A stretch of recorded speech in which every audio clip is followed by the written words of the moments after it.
All right, we are now being recorded, and let's start. So once you click the link for the code lab, this is what you should be seeing: movie rating prediction with BQML using SQL. So these steps, it won't take much time. Like, it should be very easy steps if you're able to create the project, activate a few APIs, and get going. So like I said before, we will be using BigQuery ML's SQL to create a prediction model, custom model. In this case, we'll be building a logistic regression model. Not very complicated, very straightforward, but SQL knowledge will be helpful. If not, it's a few constructs that you'll learn in the session. And we'll set up, I'm assuming your project is already set up. So we'll enable the API, we'll get access to the training data, and just use a few queries, one for predicting, one for evaluating the results, and one for testing, one for training, one for evaluating the results, and one for actually writing the predict query. And the last step, we'll deploy the prediction model in Vertex AI into an API. So that is also using an SQL query. We won't be moving much around between different services. So all we'll be doing today is using BigQuery, BigQuery console, and BigQuery SQLs, and we'll do some Cloud Shell commands to enable the initial data set and all that, but that's about it. And we'll be able to create a model, deploy a model, and predict a movie success score. All right, that's what we're going to see. So that's the introductory part. Second step, click the second link. You should be able to create your project. So this, I'm assuming you all have already done because the billing has been applied. And if not, let me just show you what your screen should look like. Once you're landing on the Google Cloud Console, you should create your project. If not, on the top, you should be seeing new project option. Click that and create your project. If you have not done that step, I'll give you a couple of minutes. Click the link in the code lab that allows you to create a project, that shows you the list of steps that you need to create a project. Please follow those steps. It explains with screenshots how to create a new project in Google Cloud. Please do that. I'll give you a minute for doing that. It won't take much time. Once you create that, you should be able to see your project name and a project ID, and your URL will have your project ID along with a welcome URL appended to the welcome URL. And this is the screen you should be able to see if you're logged in, if you created a project successfully. I'll give you a minute there. Let's see if there is any chat message I missed. No.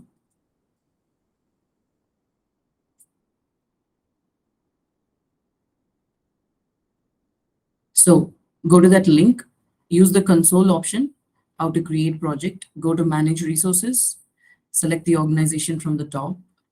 If you're a free trial user, it doesn't matter. You will just directly click the create project link, which is what you should be doing. And in the new project window, just provide the project ID. I think you hyphens, spaces, and letters and numbers are allowed. And then hit create. If it's asking for a location, is it asking for a location for new project creators? Not necessarily specific. No, right? Okay, cool. All right, so once you're done, let's move to the next step in your code lab. So billing, I'm hoping it's already enabled because most of you are using the free credits, the $300 that came with signing up for the project originally. So I'm assuming some of you are using that and some of you are using the credits that I gave right now a few minutes ago. So that step you can skip. And the last one for the prerequisites is to enable the BigQuery API. So what you can do is directly you can copy paste the link in the code lab, copy paste that link, or another option is go to your console. On the search bar on top, type BigQuery, no spaces. I mean, it doesn't matter, but just type BigQuery and click the first option where you see BigQuery with the lens image icon to the left. So once you see that, click that and you should be able to see the screen, this console, BigQuery console. On the left pane, you will see workspace, data transfers, queries, Analytics Hub, and all those options. Um, in the middle pane, you'll see Explorer, and on to the right, you'll see editors, query editors. Right now, you'll just see welcome to your SQL workspace. So make sure your BigQuery API is enabled. If you're using it for the first time, the minute you click BigQuery, it will not show up. It will ask you to enable API. It is pretty self-explanatory. Just click that enable API and you will be able to do this. Once done, let's move to the next step, activating Cloud Shell. So this is also fairly straightforward. Neha, yes, session has started and we are recording. Do you have any issue? So currently we are just going through the project prerequisites where we assume that you've already created a project and the billing is set up or you're using free credits. And then the third step is to enable BigQuery API. If you've already used BigQuery or if you were there in the session on day one, then that step can be skipped because you would have already done that. You directly land on BigQuery console. Now the fourth one is to enable activating Cloud Shell. So for that, what you'll do, again, go to the console where you're seeing activate Cloud Shell to the right of the search bar where I'm pointing. That looks like a small square, and within that you see a right arrow followed by an underscore. Click that and you will have the Cloud Shell terminal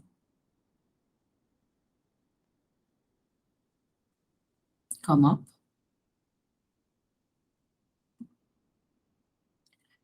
All right, so this should be a Cloud Shell terminal. By default, since you've already logged in, created your project and everything, by default, it should be pointing to your project ID. If not, follow the couple of steps that are listed in the code lab, which talks about selecting your project ID. If it is not set by default, then you have to set it. So use this third command, gcloud config project, provide your project ID. Project ID, you know how to get it on the top. If you click the drop down that lists all the projects, to the right, you have the IDs listed. So just copy that. That will be your project ID. If your project ID is not showing here by default, then you'll have to do it. All right. We are moving on to the next step. So I'm hoping up until now you're all able to follow, right? Nihad, I don't understand the question mark. I just was summarizing the prerequisite steps. You're able to follow? If you have any questions, just let me know. The session has started. We have done the prerequisite steps. Now we are going to make sure that your Cloud Shell terminal is showing your project ID. So we're going to the next step, which is basically getting the data set, which is already available in the GitHub repo. Where is that code lab? Yeah. So your data is already available in this link, the data hyperlink, which goes to the GitHub repo that has the data right there. But for now, you can just open and explore the data in your own time. Right now, we don't have to explore the data much because I've already prepared the data, cleaned it, consolidated data from multiple locations, and prepared this exclusively for this experiment or for this project. So we don't have to go into the data and look at it much right now, but you can do the exploratory analysis at your own time later on if you want to do more projects with this data, same data. Right, so this is just to show you where you can find the data. So this is available here in the GitHub repo. It's a CSV file, so you can see the data right here and download it. Now, the next step is creating and loading the BigQuery dataset. Now, typically, creating the BigQuery dataset can be done in several ways. One is through Cloud Shell commands, which is what we will be doing right now. Two is using the console. You can also point and click and create data set. That is also possible. And three, you can also programmatically create it. But right now, we are going to do the Cloud Shell method. So you can copy the first one, the BQMK command to create data set movies. So that if you've already followed the exercise on day one, that time we used Vertex AI, but still we created the data set in BigQuery. So if you already have this data set, then you probably you can reuse it. You can skip these steps and wait. But if not, please follow along and do these steps. So all you have to do is create a BQ data set right now. Location, you can exclude for now because that time location was important, but now if you want to provide the location, you can still do that. I think you can choose Asia South 1.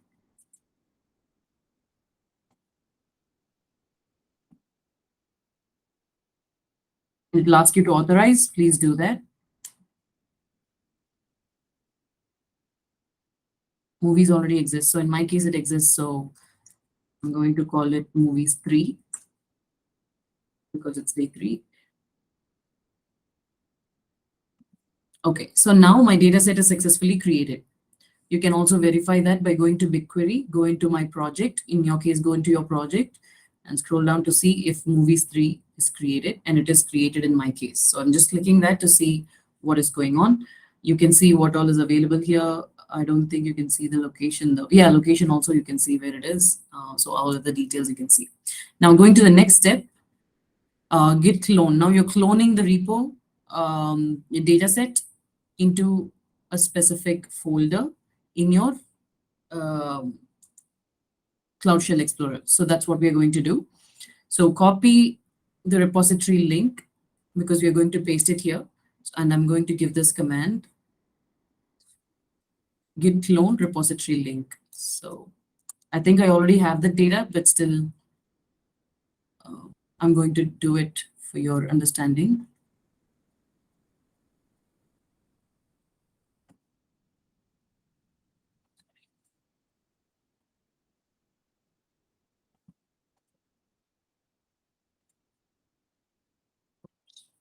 Git clone score git.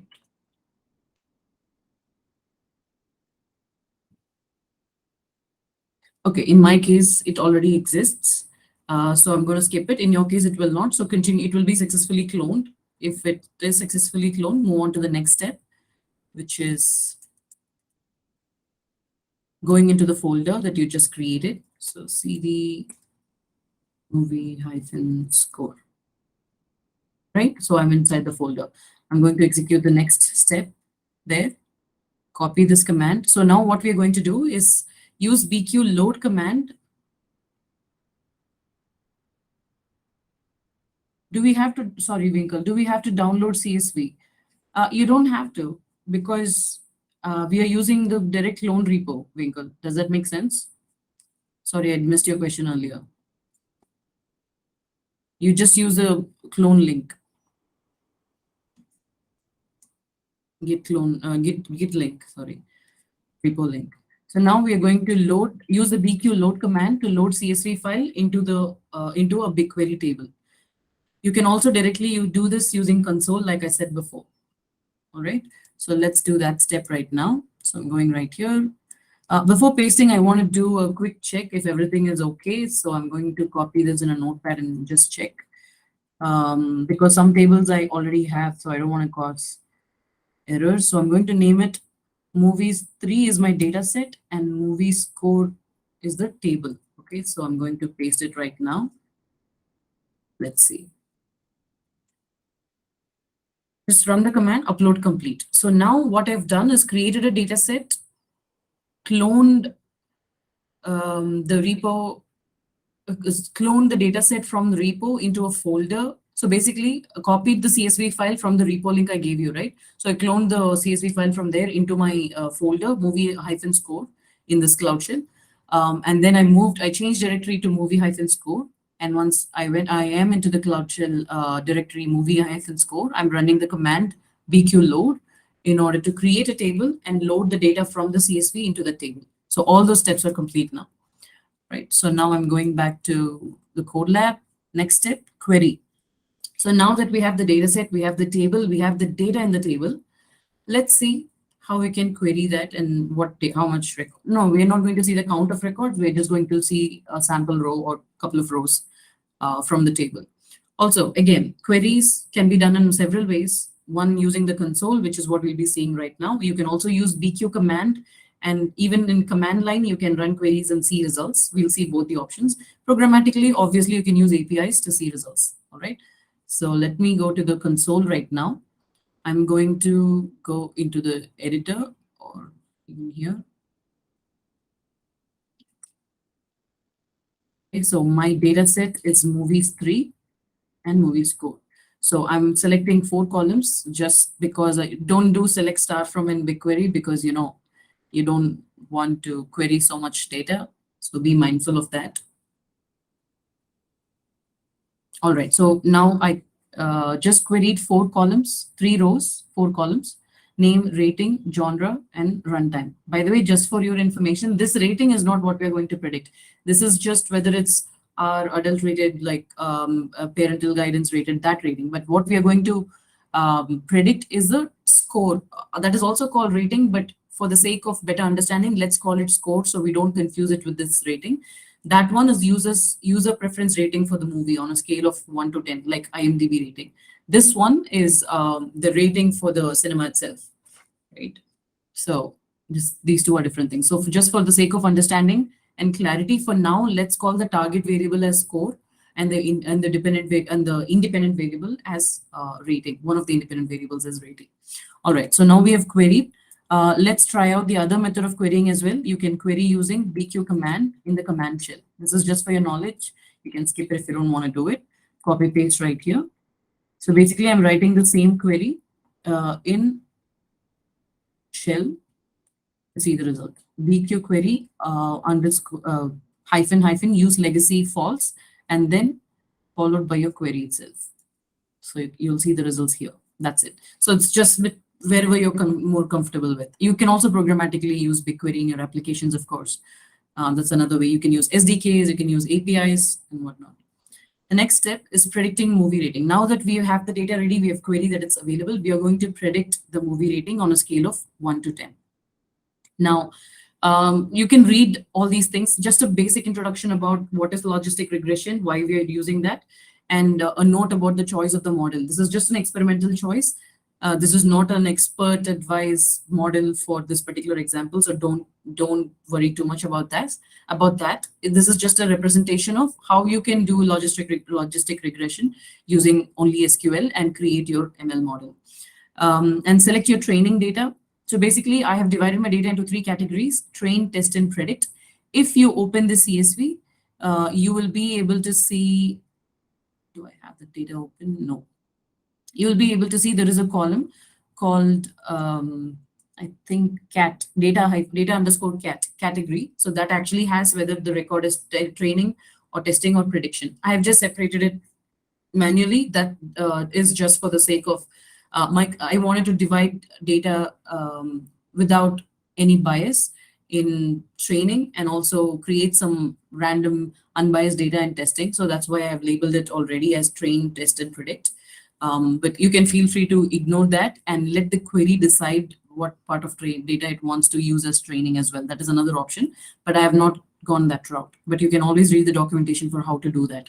The links to the documentation are available right here in the same step. Okay, so then now we're going to create the logistic regression model.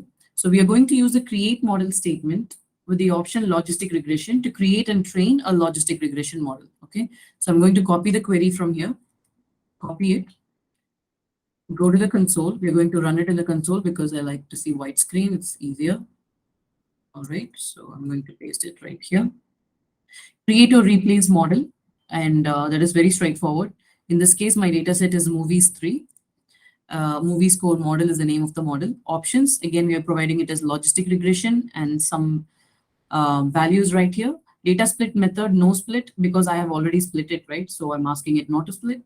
All the explanation of all these variables and these columns are available in the code lab itself. If you scroll down, you'll see what each one stands for and what it means. Please feel free to go through that after the session's over. And then what else here? Yeah, and here is the data that I'm selecting. Select star, accept ID and category from this particular table, movies 3, where category is train. Okay, so I'm fetching all the other fields for training for the target. So let's run this. Syntax error.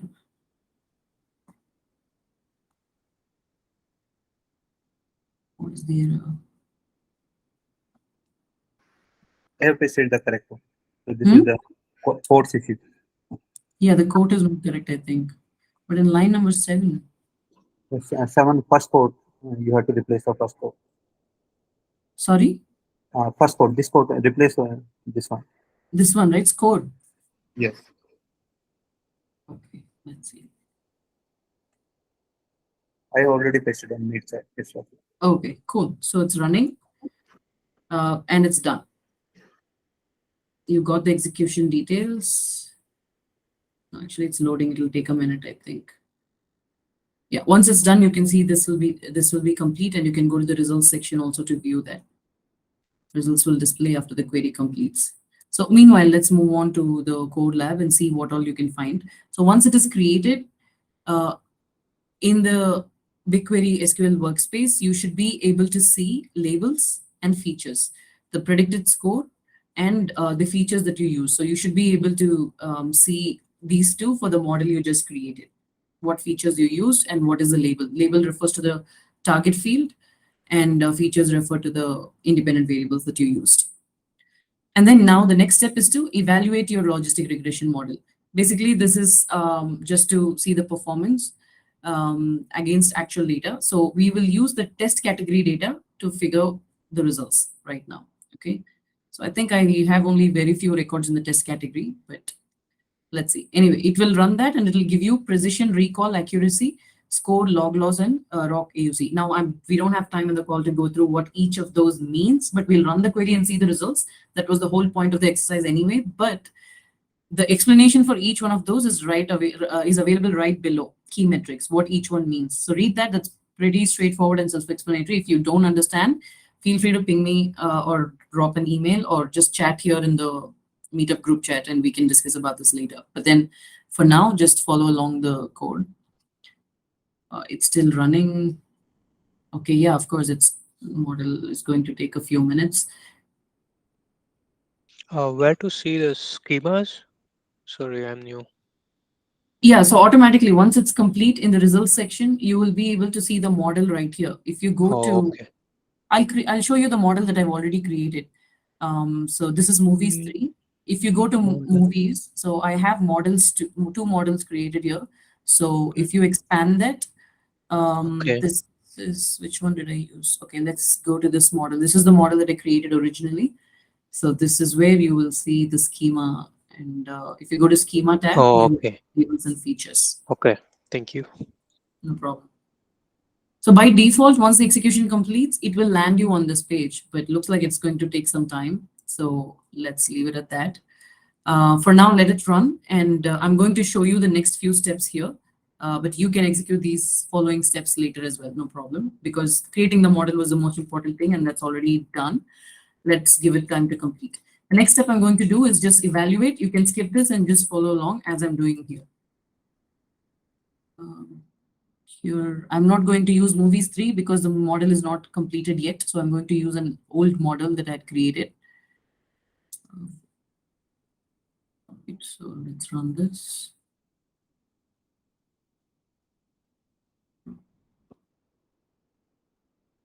No data to display. Oh, why? Oh, no, sorry. Wrong query. Copied. I skipped the evaluate step, right?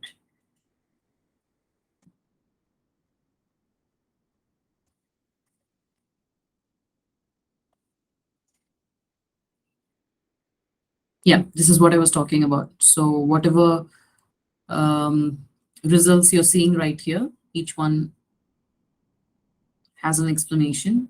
So this is not the same model that we're looking at. This is a different model. So that's why you see different outcomes in the results. So don't worry about that. The outcomes that you see in my screenshot is what you will get if you run this query for the newest model that we've created, right? And the explanation to that is available right here.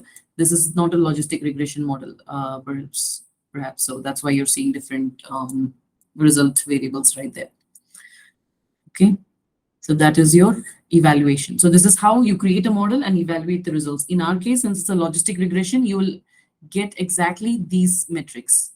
And the metrics you will see will be precision, recall, accuracy, F1 score, log loss, and ROC. Now for accuracy, we have got about 81% or 82%. So that's what we're going to go with. And then we're moving on to the next step, which is ML predict. Now that we have created the model, we have evaluated the model results to see it's a certain number that is okay with us. Let's move on to the next step, which is actually predicting using the model that we just created.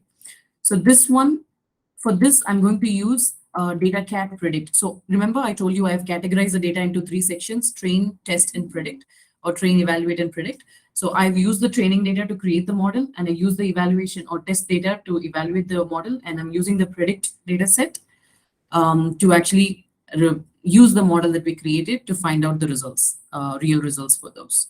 So right now, I don't think, right now, I don't think we have the model complete yet. Let me see. If it's done, then we should be good. Oh yeah, it's complete. Movies 3 is complete. So let's go and execute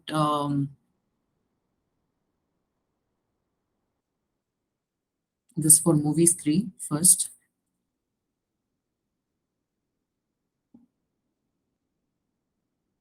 Run.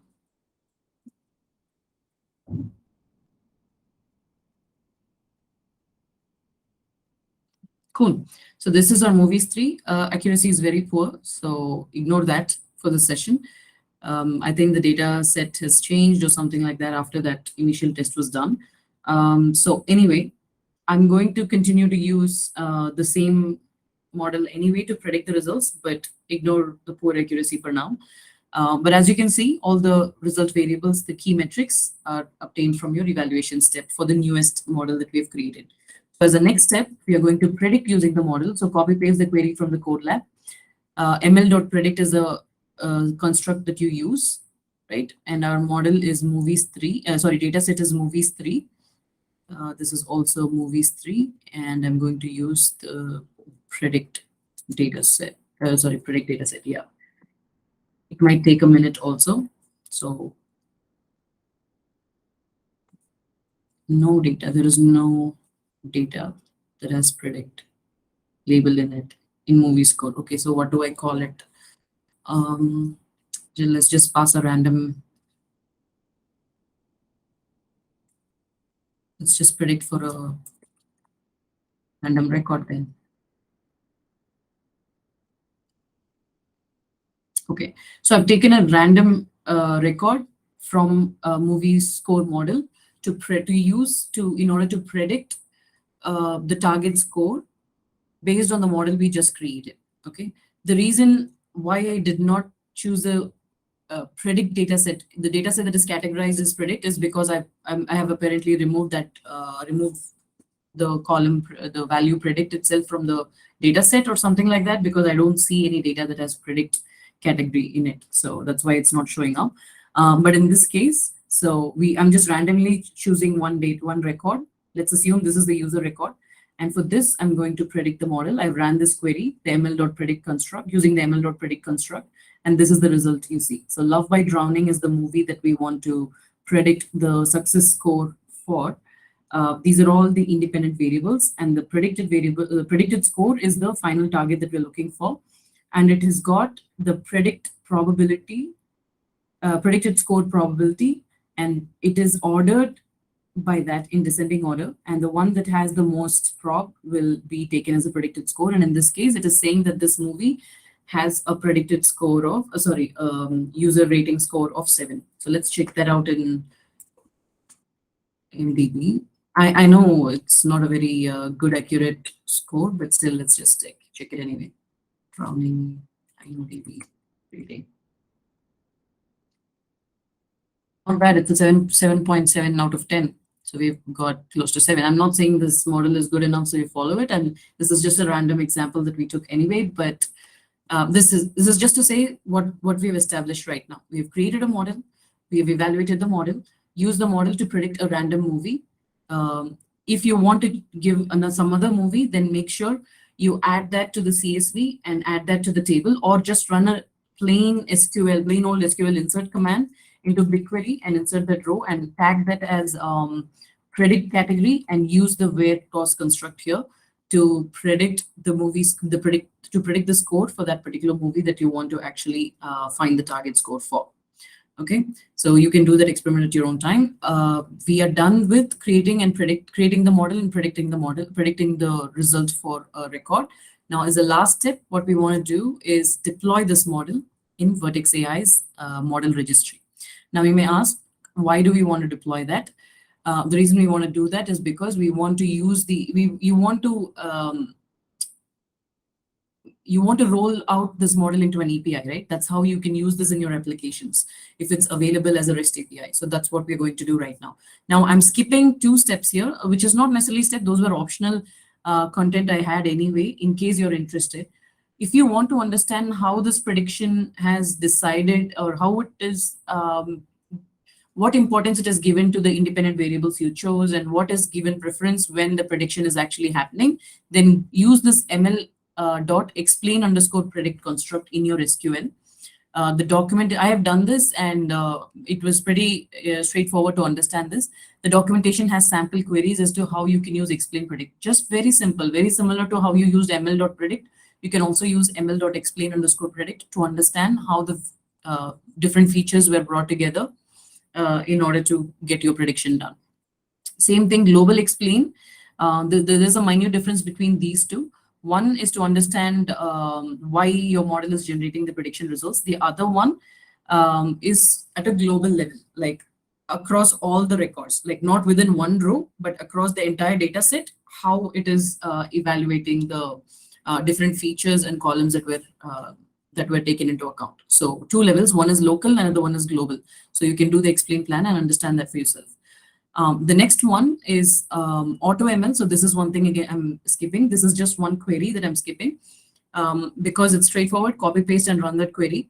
You will be able to see how you can choose the model that you can allow the system or BigQuery service or BQML service to choose the type of model that it wants to based on the data that you have provided, right? So you don't have to specify logistic regression or anything of that sort. You don't have to provide test training and all. Automatically, based on your data and based on your size, it will automatically take this and run this, choose a random, not a random, but it will calculate which model it needs to take and it will automatically apply on your data and you'll see a result. I'm not running this right now, and I'll recommend you also not to run because this will take some credits from you. Because this is again creating a model, it will take 5 minutes to complete or less than that, like a couple of minutes. But just understand the difference between this and the query that we ran before is that there we custom created the model.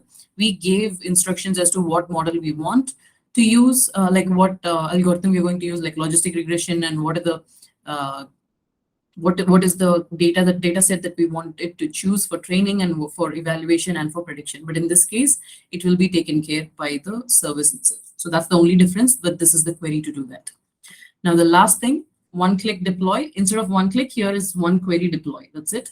So one query deploy BQML model to Vertex AI model registry. So why are we doing this? Because we want our model to be exposed as an API so that you can use it in your applications and run, cloud functions, or you can run mobile apps or create anything using this API. So that using this model, right? So that's why we want to do this. Now, copy pasting this here in our query explorer, query editor, sorry. Oh no, where is it?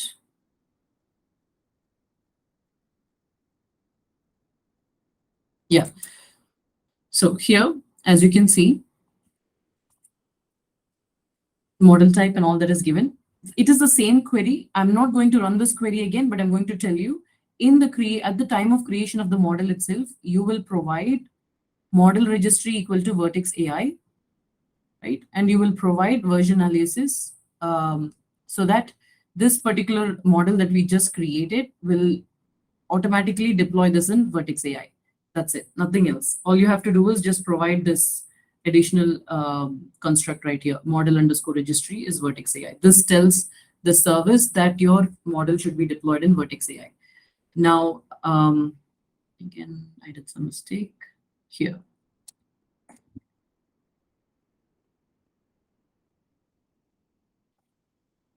Which is it?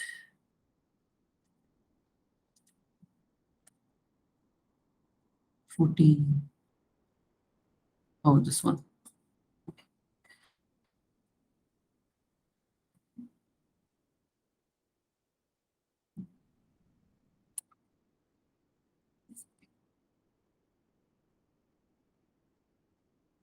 Okay, it'll take some time because it is unsupported data set. Where is my data set?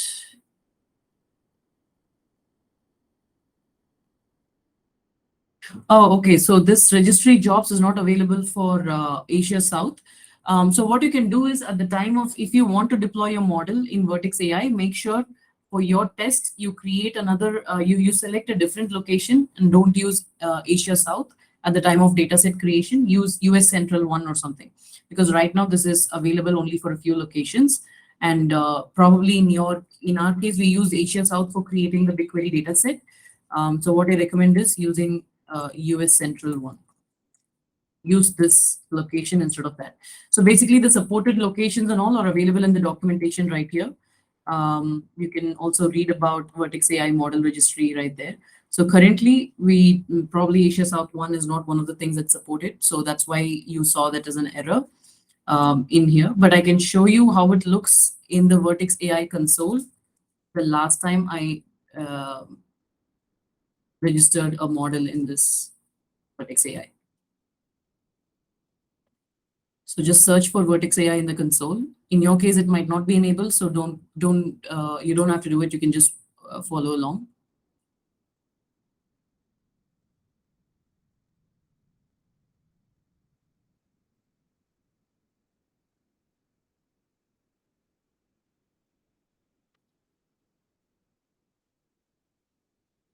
Okay, so we are here. So I'm going to go to model registry on the left pane of Vertex AI. So once you run that query and it's successfully completed, as you can see, movies underscore score. This is the model that I created from BigQuery Explorer, BigQuery Editor last time, long time ago. So this one is deployed directly in Vertex AI. All I did was just run that query. That's it. And it got automatically deployed here in Vertex AI registry, model registry. Now, what is the point, you may ask? So nothing, just click that and see you have an API endpoint right there. Endpoints. So click that.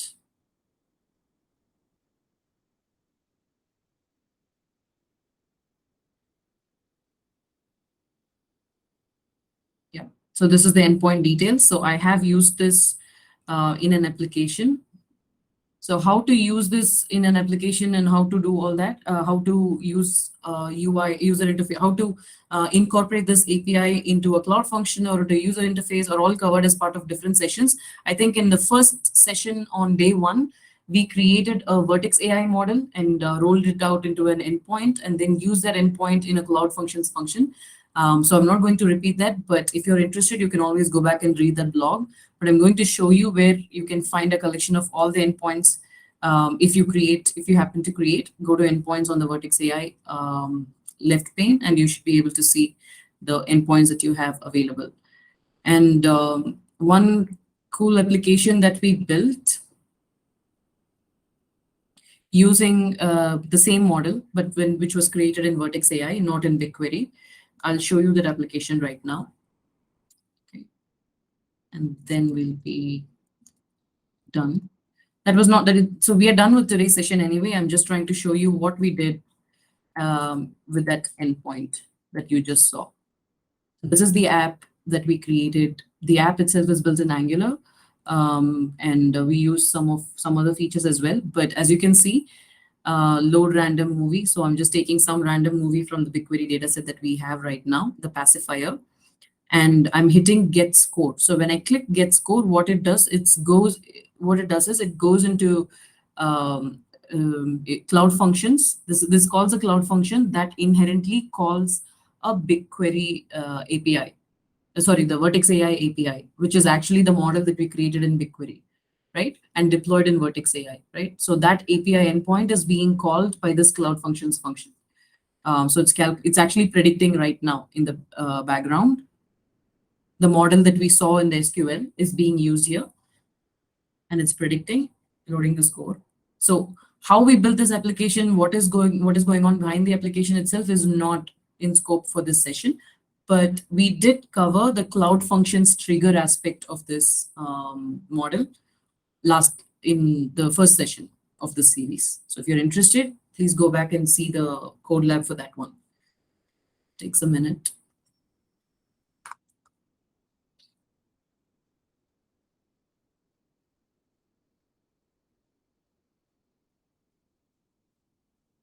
I know what's going on.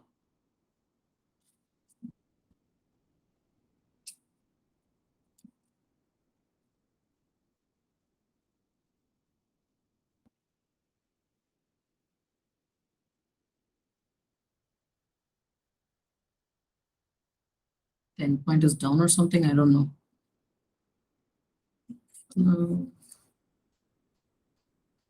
Yeah, anyway, so let's not hang on. So maybe there is something going on with the endpoint because, oh yeah, there it is. This one's done. Oh, so it just, for some reason, this takes a lot of time.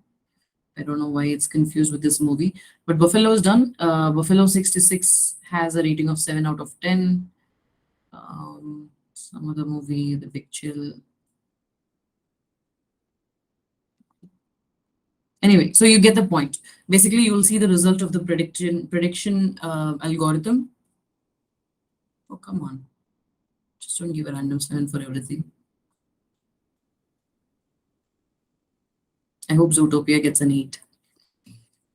But anyway, so the point is you know how to create an ML model, you know how to, using just SQL, and you know how to evaluate it, you know how to create an auto ML option for it, alternate for it, and then you also know how to understand the explain plan for it in the sense how the prediction is done and how the variables are used and what is the reason for getting this particular score. Using the variables, independent variables that we have provided as features. And then you also know how to deploy that in one query to Vertex AI API endpoints. And how to use it in your application is another session, which we already covered. If not, go back to that code lab and complete that one. So I'll stop here. We'll just take like 2-3 minutes for questions, and then we can chat in the group chat if there is anything much you want to talk. So I'm going to unshare my screen.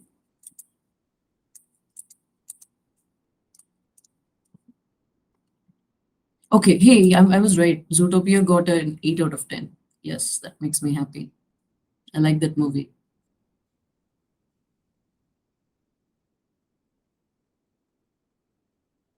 Anyway, so let's see if there are any questions on the tab.